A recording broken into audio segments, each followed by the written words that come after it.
the oceans rise and thunders roll, I will soar with you above the storm. Father, you are king over the flood. I will be still and know you are God. I will be still and know you are God. When the oceans rise and thunders roar, I will soar with you above the storm. Father, you are king over the flood. I will be still and know you are God. I will be still and know you are God. I will be still and know you are God.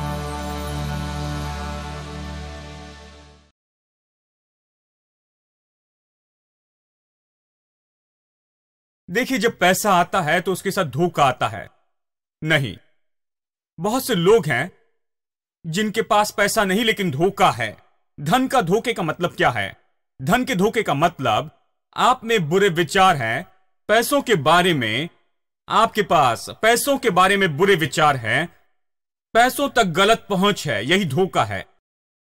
आप जवान से कहे जो लड़की से प्यार करता है, उसके पिता कहते हैं उसने तुम्हें जकड़ लिया है ना, तुम उसकी धुन में लगे हो, वो जैसी है तुम उसे नहीं देख पा रहे हो, लेकिन तुम्हें उसके बारे में कुछ गलत विचार है। तुम धुन में हो, तुम पूरे धुन में हो। उस तरह की धुन जहां आदमी सोच नहीं सकता, उसे जैसे सोचना चाहिए वैसे नहीं सोचता। इसलिए रोमियो अध्याय 12 वचन 2 ये कहता है कि संसार के सदृश न बनो, लेकिन तुम्हारे मन के नए हो जाने से बदलते जाओ। अगले वचन में कहता है कि जैसे मनुष्य को सोचना चाहिए वैसे ही सोचे। जैसे सोचना चाहिए वैसे ही सोचना है। क्या आप असली सोचते हैं? क्या आप प्रभु के वचन के अनुसार सोचते हैं, या यह प्रभु के वचन के बाहर की बात है? क्या आप अच्छे और तंदुरुस्त विचार सोचते हैं? पैसों के बारे में आपके विचार क्या है? संसार में पैसों के बारे में विचार है कि जो मिलता ले लो, जो ले सकते ले लो और उस पर बैठ जाओ। यह गलत विचार है। सब यही करते हैं, यह गलत विचार है। सब यही विश्वास करते हैं भाई, सब गलत विचार पर विश्वास करते हैं। केवल जो बाइबल कहती है वही सही विचार है। बाइबल क्या कहती है? दो तो तुम्हें दिया जाएगा, अच्छा नाप दबा दबा कर हिला हिलाकर उमड़ता हुआ मनुष्य तुम्हारी गोद में डालेंगे। जो चोरी करता है वो चोरी न करे, लेकिन हाथों से काम करे। क्यों काम करे? ताकि जो पाना चाहे वो पाए। वो अपने हाथों से काम करे ताकि उसे दे सके जिसकी जरूरत हो। तो आप कैसे जिएंगे? आप देने से जीते हैं, क्योंकि आपका देना आप पर प्रभु की बहुतायत लेकर आएगा।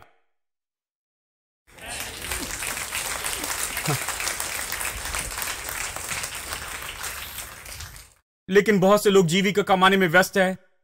मैं जीविका कमा रहा हूं मेरे भाई, मेरे माथे के पसीने से। खैर आगे बढ़े। प्रभु की आशीष धनी बनाती है, उसमें दुख मिला नहीं होता, उसके साथ दर्द नहीं होता। आप इस संसार में जीने के लिए माथे का पसीना बहाना चाहते हैं? आगे बढ़े मेरे दोस्तों। लेकिन मेरे पास दूसरा मार्ग है, मैंने चुना है। यह मेरे पास प्रकाशन के रूप में आया कि एक उत्तम मार्ग है, और उत्तम मार्ग जो मेरे जीवन पर प्रभु की इच्छा है। मैं प्रभु की आशीषों पर विश्वास करूंगा।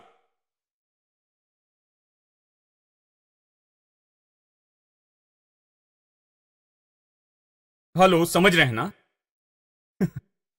यानी संसार की चिंता, धन का धोखा और दूसरी चीजों की लालसा यानी गलत इच्छाएं भीतर आती हैं। वो वचन को दबा देती है। आप यहां वचन पाते हैं, प्रकाशन पाते हैं, खुशी से घर जाते हैं, लेकिन बहुत सी परिस्थितियां और परेशानी और बातें होती है जो वचन को दबा देती है। वो ज्यादा काम करती है कि आप में से वचन निकाल दे, कि आप में से प्रकाशन निकाल दे, ताकि आपका ध्यान भटका दे और आप हवा और लहरों को देखते रहें और आपके जीवन में होने वाली बातों को न देख सके। अब मैं पीछे मुड़कर देखता हूं कि मैंने यहां 20 साल बिताए। यह सच में चमत्कार है। मैं पानी पर चलने वाले जैसे हूं। मुझे हवा और लहरों से क्यों डरना चाहिए? जब भी समस्या आती तो यही सोचता हूं, बहुत देर हो गई, मैं पहले ही चमत्कार में हूं। मैं पहले से पानी पर चल रहा हूं। नाव डूब जाएगी, जहाज डूब जाएगा, टाइटैनिक डूब जाएगा, लेकिन मैं पानी पर चल रहा हूं। तो मुझे किसका डर है? तो मुझे क्यों डरना चाहिए?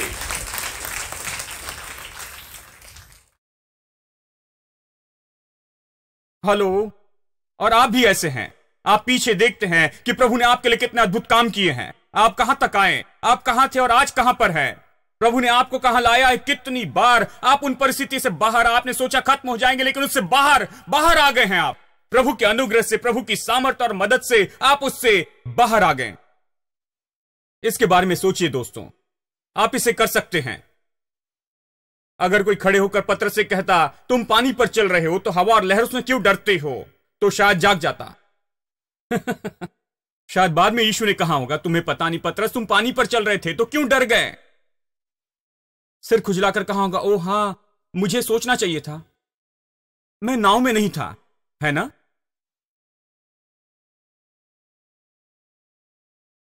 आप पहले से चमत्कार में हैं। आमीन। और आप अंत तक बने रहेंगे और आप उस पार जाएंगे, अपनी यात्रा पूरी करेंगे।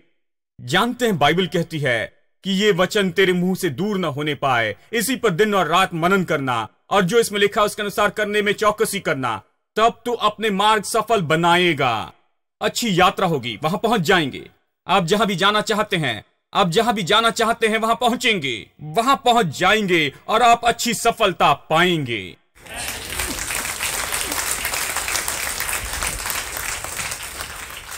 आपका मुंह और कुछ न कहें, आपकी आंखें और कुछ न देखें, देखते रहें। आप प्रभु वचन को देखते रहें जब तक सुबह का तारा उदय ना हो, क्योंकि वचन अंधकार में चमकने वाली ज्योति है। ओ मुझे पता चला, अंधकार दिखता है लेकिन मैं प्रभु वचन देखते रहता हूं। यह वचन ज्योति लाता है। उस परिस्थिति में लगता है कि कोई आशा नहीं, लेकिन जो प्रभु ने कहा उसको देखते रहता हूं, वहीं उस परिस्थिति में ज्योति लाता है। अब इसे सुनिए, जो अच्छी भूमि में बोए गए हैं, वचन 20, ये वो है जो वचन सुनकर ग्रहण करते और फल लाते हैं, कोई 30 गुना, 60 गुना और 100 गुना। ये उन लोगों के बारे में कहता है जो प्रकाशन में से जाते हैं। ये प्रकाशन में आगे बढ़ते हैं, वो प्रकाशन को थामे रहते हैं, वो शैतान को प्रकाशन चुराने नहीं देते हैं, वो परिस्थिति को नहीं देखते हैं, वो प्रभु वचन को पूरा करने के लिए काम करते। इसके बारे में कहता है। ये उन लोगों के बारे में कहता है जो प्रभु वचन पर दृष्टि रखते हैं, उससे नजर नहीं हटाते। उनके पास क्या है? उनके पास 30, 60 गुना और 100 गुना परिणाम और फल है जो उनके जीवन में आते हैं। कोई भी इसे पा सकता है। आगे पढ़िए। उसने उनसे कहा, क्या दिए को इसीलिए लाते हैं कि पैमाने में या खाट के नीचे रखा जाए? क्या इसीलिए नहीं कि दीवट पर रखा जाए? देखिए, प्रकाशन तो ज्योति है। वचन हमारे पैरों के लिए दीपक है। वो इसलिए नहीं कि बिस्तर के नीचे रखे।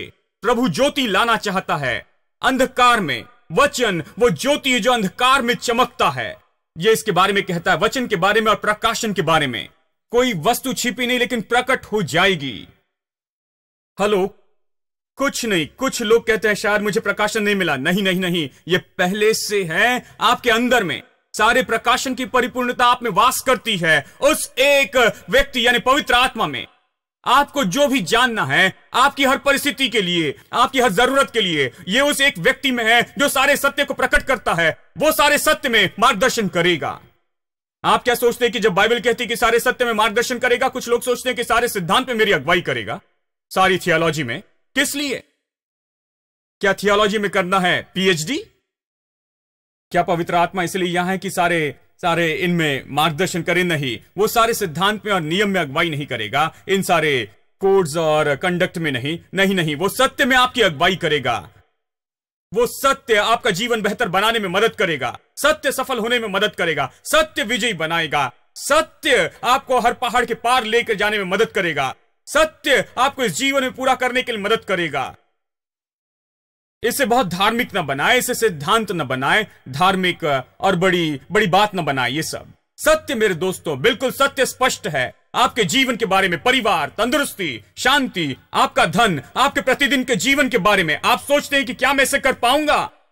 प्रभु वचन की ज्योति आप पर आएगी और दिखाएगी कि इसे कैसे करे और आपको पार ले जाएगी। सत्य ही।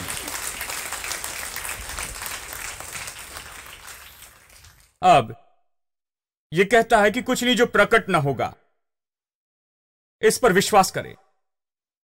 जो सारे सत्य में आपकी अगुवाई करता है, वो सत्य में अगुवाई करता है, वो यहां है, वो आपके अंदर है, वो दूर नहीं है। इसे सुनिए। क्योंकि कुछ छिपा नहीं, वचन 22, जो प्रकट ना हो, ना कोई गुप्त है जो इसलिए है कि प्रकट हो जाएं।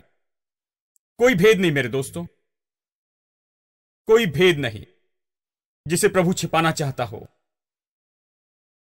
वो ज्योति देने के काम में है। वो चाहता है कि आप देख सके, सब समझ जाएं, सब कुछ खोल दे। हर सत्य जो आपको प्रकट करना चाहता है। यह सबसे महान सत्य जो मैंने सीखा, यह किसके लिए उपलब्ध है? अगला वचन, जिसके भी, सब लोग कहे जिसके भी सुनने के कान हो वो ये सुन ले। अगर ये कहता है कोई भी, यानी सब, आमेन। कोई कहेगा ओ भाई मैं बेचारा गरीब पापी हूं, आप इसमें हैं। कोई भी, अगर कोई भी जिसके सुनने के कान हो। इसे न पाने की एक ही बात है कि सुनने के कान ना हो। सुनने के लिए समय नहीं, आप इसके बारे में परवाह नहीं करते, इसकी गड़बड़ी में नहीं आना चाहते, इसके साथ कोई संबंध नहीं रखते, और अच्छे काम करने के लिए है तो ठीक है, आगे बढ़े, चिंता ना करे, यह आप पर नहीं आएगी। प्रभु आपको इससे परेशान नहीं करेगा। लेकिन अगर कोई सुनता है, जिसके सुनने के कान हो, अगर कोई अपने कान प्रभु की ओर लगाता है, अगर कोई कहता है प्रभु मैं तेरे वचन सुनूंगा, मैं इसे अपने दिल में रखूंगा, मैं इसे समझना चाहता हूं, मेरे दिल में तेरे वचन की ज्योति दे मेरे प्रभु, मेरे लिए अपने वचन खोल, प्रभु की आत्मा मुझे सारे सत्य में ले चल, मैं जो भी करने के लिए अपना हाथ लगाता हूं उसमें मुझे सफलता दे, मेरी मदद कर प्रभु। वो वहां है, सहायक है। कुछ लोग कहेंगे प्रभु ने मेरे लिए ऐसा क्यों नहीं किया। खैर, वो सहायक है। अगर आप कुछ करें तो वो मदद करने के लिए होगा। उसने नहीं कहा कि वो इसे करेगा। आप अपने जीवन में सफल होना चाहते हैं, आप आगे बढ़ना चाहते हैं, क्या आप तैयार हैं? क्या आप इसके लिए कान देने के लिए तैयार हैं मेरे दोस्तों? तब प्रभु का आत्मा आपके साथ काम करने के लिए इच्छा रखता है। यह आसान है। लोग इसे मुश्किल काम देखते हैं। नहीं नहीं नहीं, यह सबसे आसान है, क्योंकि वो सबसे उत्तम शिक्षक है। आपको ट्यूशन लेने की जरूरत नहीं। अगर स्कूल में जाते हैं फिर ट्यूशन के लिए जाते हैं तो कुछ गलत है।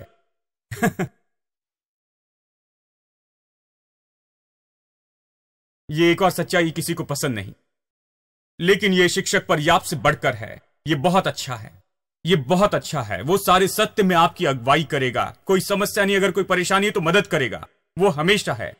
वो नहीं कहता 4 बजे आना, मेरे पास आधा घंटा है। नहीं, वो हमेशा वहां है। क्या आपके पास समय है? क्या आप चाहते हैं? वो हफ्ते में एक बार नहीं कहता। नहीं नहीं, वो हमेशा 24 घंटे हैं। क्या आप चाहते हैं? क्या आप तैयार हैं? वो बहुत समय बिताते हुए सिखाना चाहता है। जितना आप समय चाहते उतना समय।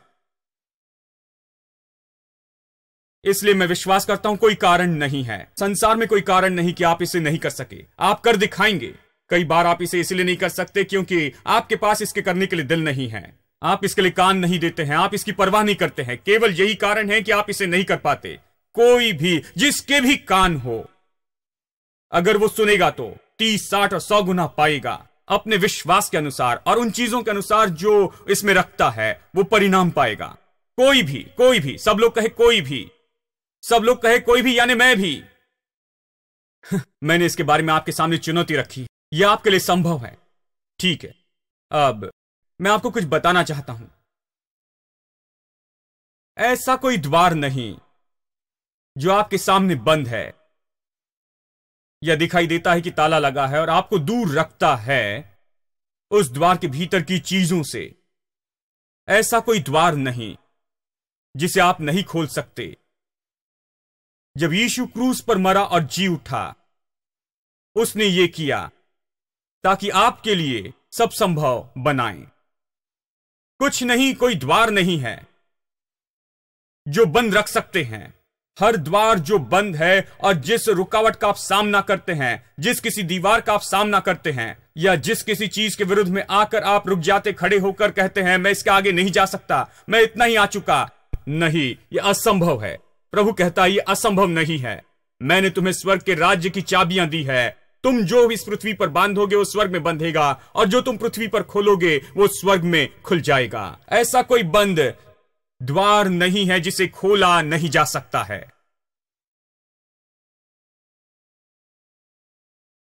वो चाबी क्या है जो द्वार खोलती है? ये प्रतिज्ञाएं, इसलिए मैंने आपको दूसरा पत्रस अध्याय 1 से बताया। ये प्रतिज्ञाएं हैं, प्रतिज्ञाओं का प्रकाशन है। प्रतिज्ञाएं तो है, लेकिन आपको इसका प्रकाशन पाना होगा, आपको समझना होगा, आपको समझना होगा कि ये है, ये चाबी है आपकी सफलता की। प्रभु ने इसे प्रतिज्ञाओं के रूप में रखा। जानते हैं, मेरे घर में अलग कमरों के लिए अलग चाबियां हैं। कई बार गड़बड़ी हो जाती है, मुझे पता नहीं कि कौन सी चाबी किस लिए है, तो अंत में कहा नाम लिख देना। 3 सेट बनाकर नाम लिखना। Bedroom, store room, dining room, सब पर लॉक लगता है, तो नाम लिखो ताकि आसानी से जान सके कि कौन सी चाबी किसकी है। ठीक है?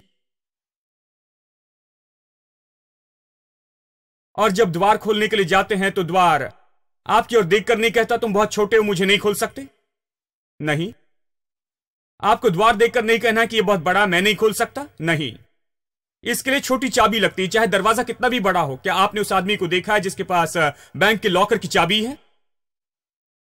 बैंक के लॉकर में बहुत पैसा होता है, करोड़ों करोड़ों रुपए वहां पर रखे गए हैं वहां पर, और वहां लॉकर हैं, लोहे के दरवाजे हैं। ये इस तरह के बने हैं कि आप बम से भी उसे नहीं उड़ा सकते हैं। आप बम से भी उसे नहीं उड़ा सकते हैं, जानते हैं? उसे खोलने के लिए कुछ नहीं कर सकते। लेकिन उस आदमी को देखे जो चाबी लेकर आता है, वो अलग तरह से चलता है। जानते, उसके पास चाबी है। जब वो उसे खोलने के लिए आता है, आप जानते हैं कि उसके पास कुछ है। वो वहां आता है तो वो क्या करता है? बड़े लोहे के द्वार को खोलने के लिए जिसे बम भी नहीं खोल सकता है, उसके पास छोटी चाबी है, बस यही। वो उसमें लगाकर खोलता है और सब कुछ उसकी आज्ञा मानते हैं, उसके सामने खुल जाते हैं, द्वार भी खुलता है। जानते हैं बहुत से विश्वासी कैसे हैं? वो द्वार के विरुद्ध में आते हैं, उन्हें चाबी के बारे में कुछ पता नहीं, उनके पास सुनने के कान नहीं है, वो नहीं सुनते, प्रकाशन नहीं पाते हैं, वो अपने दिल में वचन नहीं बोते हैं, वो उसे अपना दिल भरने नहीं देते, वो गहरी जड़ पकड़ने नहीं देते हैं, वो प्रभु के वचन के प्रकाशन से नहीं भरे हैं। तो जब द्वार के सामने आते हैं तो कहते जरा हथौड़ा देना, मैं इसमें मेहनत करूंगा। तो कोई कहता भाई मैं 40 दिन के उपवास पर बैठ जाऊंगा, इस दिन से आगे एक बूंद पानी भी मेरी जीभ को नहीं छुएगा ब्रदर, मैं कुछ भी करके इसे खोल दूंगा। मैं इसकी कोशिश करूंगा। तो वो हर चीज की कोशिश करते हैं जो किताब में नहीं है। वो उपवास करते, चिल्लाते हैं और 1000 लोगों को जमा करते, हम सब जुट जाएं और इसे तोड़ देंगे। आप कुछ नहीं कर सकते, इसे तोड़ नहीं सकते, ये नहीं टूटेगा, ये टूटने वाला नहीं है, ये नहीं टूटेगा। प्रभु ने इसे रखा और प्रकाशन में बंद किया है। पूरे संसार में कुछ नहीं जो इसे आपके लिए खोल दे, जब तक आप प्रभु के वचन की प्रतिज्ञा की चाबी न ले ले और उसका प्रकाशन न प्राप्त कर ले, और कुछ काम नहीं करेगा। लेकिन लोग हर तरह की कोशिश करते हैं, वो रोते हैं, चिल्लाते हैं, भीख मांगते और उपवास करते और हर तरह के काम करते। हाँ भाई, मैं इससे निपटने की कोशिश कर रहा हूं, ये खुलेगा। तो चाबी क्यों नहीं ढूंढते? चाबी प्रतिज्ञाओं में है। चाबी ले ले। चाबी लेने के बाद ये 10 साल के बच्चे के लिए भी काम करेगी, जब तक उसे इसे लगाकर घुमाना मालूम है। कोई भी बड़ा द्वार खुलेगा, चाहे आपका कोई भी आकार हो, वो खुलेगा। लेकिन देखिए, बहुत से विश्वासी दूसरी तरह के हैं, उन्हें मैं पसंद नहीं। बहुत से लोग मुझे पसंद करते हैं, मैं सच कहता हूं। बहुत से लोग आकर कहते हैं आपके लिए प्रभु की स्तुति हो भाई। मुझे ज्यादा और ज्यादा लोग कहते हैं जो ये कहते हैं। लेकिन बहुत से लोग कहते हैं हां, मुझे वो पसंद नहीं, क्योंकि वो हमारे जैसे नहीं बताते हैं। जानते हैं, खैर, अगर इस तरह से होता तो मैं आपसे कहता। हां, अगर कोई मार्ग नहीं, केवल अगर उपवास होता कि खोले, तो मैं आपसे कहता और हम सब बस वही करते। जानते हैं, अगर कोई मार्ग नहीं, केवल चिल्लाना और रोना और भीख मांगना, इसके सिवा, तो मैं आपको बताता कि यही तरीका है। लेकिन मैं आपको बताऊं, प्रभु वचन कहता है प्रकाशन ही मार्ग है, ज्ञान ही मार्ग है। उसके ज्ञान के द्वारा उसने हमें दिया जीवन और सुभक्ति से संबंधित हर चीजें। इसलिए मैं उसका ज्ञान प्रचार कर रहा हूं, ताकि उसके द्वारा आप उन चीजों को प्राप्त कर सके जो आपके लिए रखी है। यह ज्ञान के द्वारा है। देखिए, यह आपके चिल्लाने, रोने और लात मारने से नहीं, यह उसके ज्ञान के द्वारा है। आपको जानना होगा कि क्या दिया गया है। आपको इसे प्रकाशन से जानना होगा। आपकी आंखें खोलनी होगी, ज्योति चमकनी होगी। आपको यह देखना होगा। लोग कहेंगे मुझे कब तक देखना होगा? इसे देखते रहे जब तक उसे न देख ले, जब तक वो सच में आप पर उदय न हो जाए।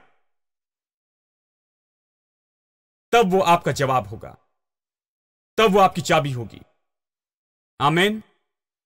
यानी बाइबल को इस तरह से देखे, डॉक्टर इनकी किताब के रूप में न देखे, धार्मिक किताब के रूप में न देखे। धार्मिक किताब, हां, इसे प्रभु वचन के रूप में देखे, मनुष्य के नहीं, प्रभु के वचन।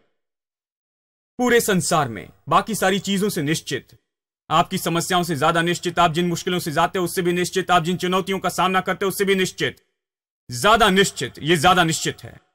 आप इस पर भरोसा रख सकते। इसे देखते रहे। इसे कब तक देखते रहे? इसे देखते ही रहे,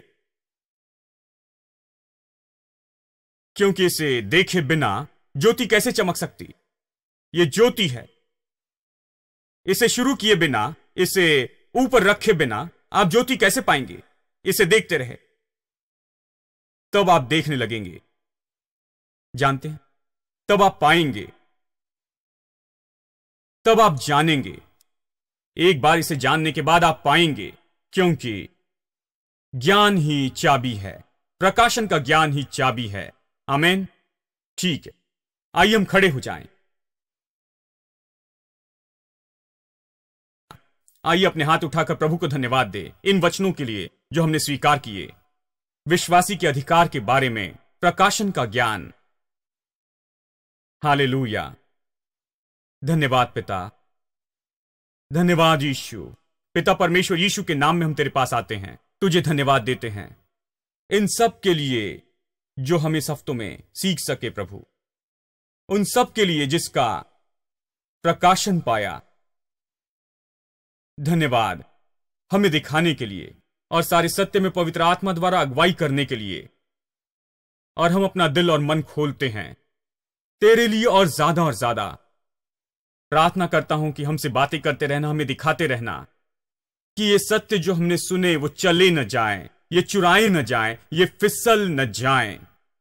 हम शैतान की युक्तियों को आकर इसे लेने की अनुमति नहीं देंगे। इसकी रक्षा करेंगे, बचाए रखेंगे, इसमें बढ़ते जाएंगे। हम इसे बढ़ाते चले जाएंगे जब तक कि ये फल न लाए, जब तक 30, 60 या 100 गुना फसल न देख पाए हमारे जीवन में है प्रभु।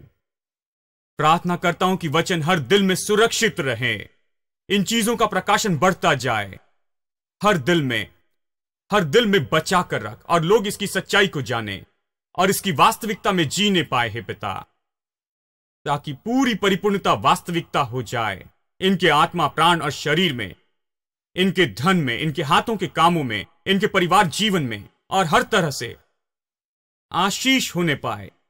और प्रभु की आत्मा इनकी अगुवाई करे और सारे सत्य में हमेशा ले चले, और इस जीवन में जीने के लिए जो भी चाहिए वो पाए। हम तुझे सारी महिमा देते हैं और आदर और स्तुति, क्योंकि तूने यहां रखा है बहुमूल्य प्रतिज्ञाओं के रूप में। इन प्रतिज्ञाओं को पाने और इन चीजों का प्रकाशन पाने पर यह हमारी है, यह हमारे लिए रखी है। इसलिए तेरा धन्यवाद करते हैं हे प्रभु। यीशु के नाम में प्रार्थना मांगते हैं। अब हमारे प्रभु यीशु मसीह का अनुग्रह, पिता परमेश्वर का प्रेम, पवित्र आत्मा की संगति हम में से हर एक के साथ बनी रहे, अब और सदा सदा के लिए। आमीन।